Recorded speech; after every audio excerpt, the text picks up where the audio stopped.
I'm Dr. Ray Middleton. I help people by delivering great training. Here's an example of an episode from one of my training courses.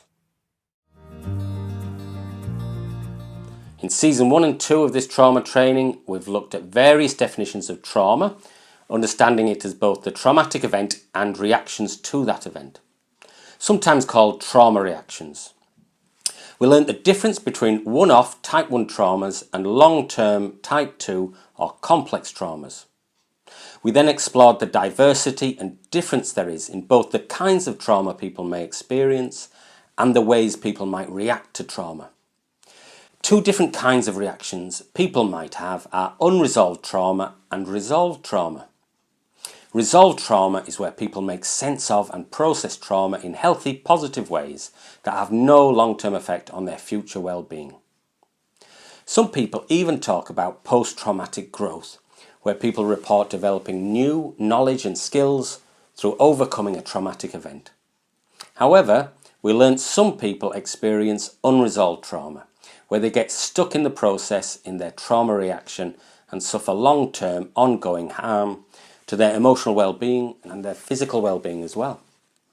So we've learned that trauma reactions can show up in four main areas.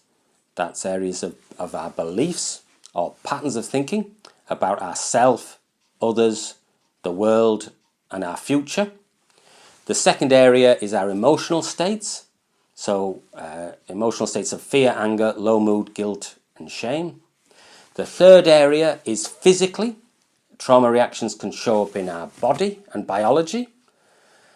We talked about somatization, about things coming physically out in the body, or acted out physically in our behaviour, in health-harming habits such as self-harming, overworking, or excessive alcohol and drug use, and other types of repetitive excess which develop understandably to manage difficult emotional states.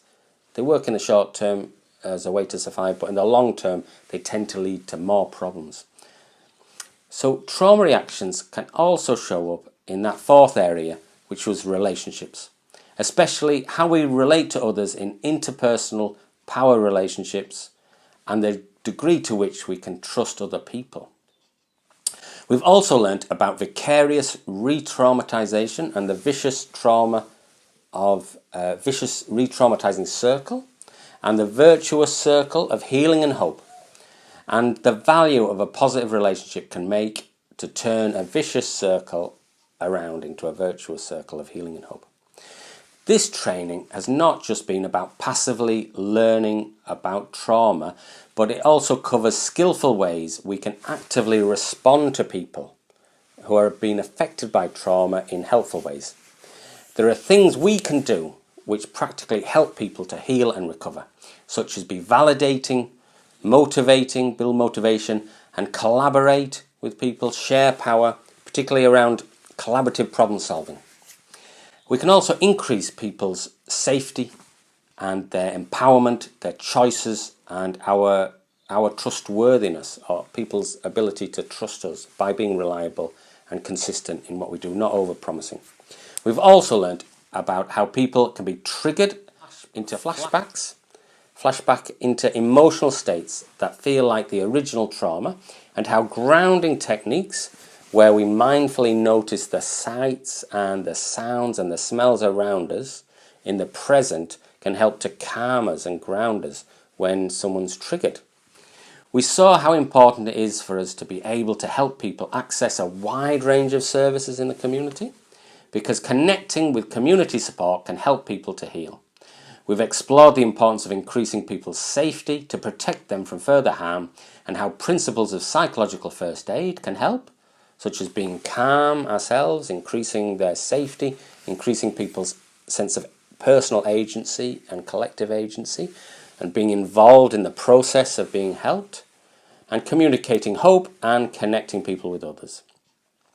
We've seen how to reflect on and adapt our own practice to reduce re-traumatizing practices in terms of increasing people's safety, empowerment, choice, collaboration, and trust in us in the way that we offer to help people. And we've looked at the impact of secondary or vicarious trauma and seen the importance of self-care and having a well-supported workforce to help people process the emotional wear and tear on the front line and reduce the likelihood of burnout and compassion fatigue. So putting this knowledge and these skills that we've covered in season 1 and 2 into practice a little bit more each day can help shift the culture and practice of our organisations to become more trauma informed and help us to deliver a better service to those we want to get alongside and be helpful towards. I hope you found that helpful. For more information about the training I can offer, email me at ray.middleton@ladderforlife.com or sign up for one of my free trauma-informed courses by clicking the link in the comments. Like and subscribe for more helpful videos, or post a question in the comments and I'll reply.